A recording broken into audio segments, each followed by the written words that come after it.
Hello दोस्तों, veterans नमस्कार। मैं दीवान सिंह।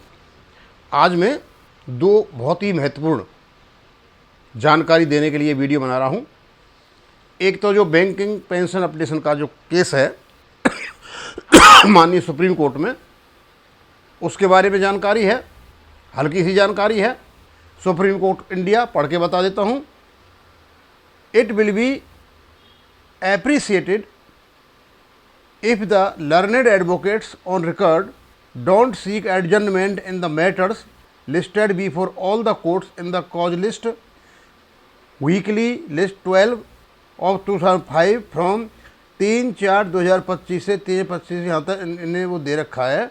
और कोर्ट नंबर 5 में ये केस लगा हुआ है 3/4/2025 को।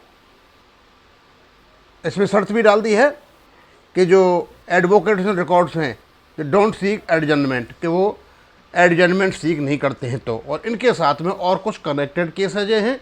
बस इतनी जानकारी है कि बैंकिंग पेंशन अपडेशन का केस सिंगला साहब के नाम से प्रसिद्ध है, जिसे श्री शिवाराम जी एडवोकेट लड़ रहे हैं, वो उसकी सुनवाई होगी। और उसमें जो जस्टिस हैं, justice honourable mister justice Vikram Nath, honourable mister justice Sanjay Karol, honourable mister justice Sandeep Mehta, ये हैं। अब मैं दूसरी चीज़ पे आता हूँ। आपको पता है आज से 2-3 दिन पहले राज्यसभा में शायद कोई पेंशन वैलिडेशन का कोई मुद्दा उठा। पेंशन वैलिडेशन रूल्स और प्रिंसिपल्स बनाने का कोई मुद्दा उठा था, जो कंसोलिडेटेड फंड ऑफ इंडिया से पैसा निकालने का एक कोई तरीका होता है। उसको पता नहीं काफ़ी गहमा गहमी हुई अपोजिशन और सरकार के बीच में। और उसका एक मुद्दा ये बनाया, और ये गई उसकी खबर कि भारत सरकार 8वें वेतन आयोग से पहले जो रिटायर हुए कर्मचारी, उन पर 8वां वेतन लागू नहीं होगा। और इसके वीडियो बन गए। अब क्योंकि जो खास करके जो सैनिक यू चैनल्स हैं, उनके पास ज़्यादा मैटर तो होता नहीं है। कोई छोटी बहुत खबर मिलती है तो सबसे पहले इसी पर अटैक करते हैं। और जिस व्यक्ति ने सबसे पहले वीडियो बनाया था, जब मैंने उसको देखा था 2-3 दिन पहले, 1.5 लाख आदमी देख चुके थे उसको। आज वही व्यक्ति कह रहा है कि यूट्यूब पर लोगों ने कुछ अफवाह उड़ा दी थी, लेकिन वो गलत थी। और अब उसका रियल मतलब ये है कि उस पर कोई असर नहीं पड़ेगा।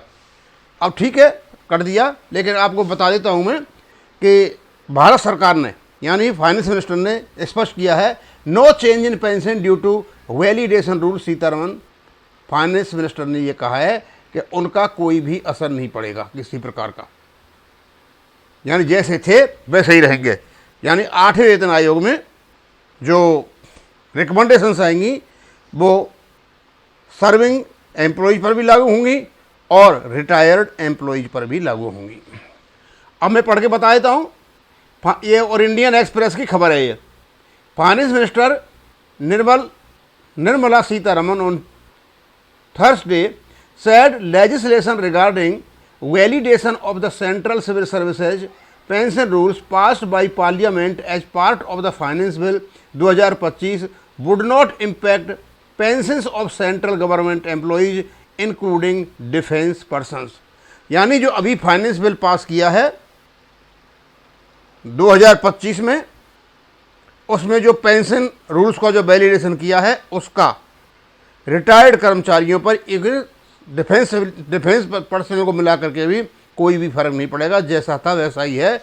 और ये बताती हैं कि ये और अच्छा हुआ है। कहती हैं the validation rule do not in any way change और alter the existing pension so fixed of existing civil pensioners from the present stage. The validation rules also do not affect defense pensioners in any way as they are covered by separate rules, she said in the Rajya Sabha। उसके बाद the legislation regarding validation of the central civil services pension rules and principles of expenditure on pension liabilities from the consolidated fund of India was passed by the Rajya Sabha ने पास किया था इसको they also give the government the authority to make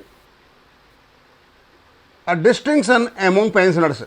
She clarified that the rules introduced as part of the finance bill were not an amendment to any pension rules or instructions, but only a reaffirmation of the same with effect from June 1, 1972 से। यानी और कहते हैं हमने तो इसको और पक्का कर दिया है, इसमें किसी प्रकार का कोई परिवर्तन नहीं है, लेकिन जून 1972 से और इसमें बदलाव करते हुए और इसको पक्का कर दिया है। The date for CCS pension rules were promulgated. The Sixth Central Pay Commission made a distinction between those who retired before January 2006 and those who retired return after that. And the Congress-led UPA government accepted the recommendations. यानी ये कहती हैं कि इस प्रकार के pre और post वाली जो बातें हैं केवल और केवल छठवें वेतन आयोग में हुई थी और उनको केवल और केवल कांग्रेस सरकार ने मान्यता दी थी। अब ये क्लियर हो चुका है कि सारी जो अफवाहें उड़ रही थी कि भारत सरकार ने राज्यसभा में फाइनेंस बिल में कई जो पेंशनर्स की दो कैटेगरी बना दी हैं, एक प्री 2008 2000 जैसे उसमें क्या नाम है कब से लागू हुआ 26 और पोस्ट 2026 इस प्रकार से आएगा 8वें वेतन आयोग। ऐसा कुछ भी नहीं है, उन्होंने ये क्लियर कर दिया। अब ये जो जितना भी तमाशा हुआ यूट्यूब के माध्यम से अब वो ख़त्म होता है और सारी शंकाएँ अब ख़त्म होती हैं। अब इसको मैं यहीं ख़त्म करूँगा। थैंक यू, धन्यवाद।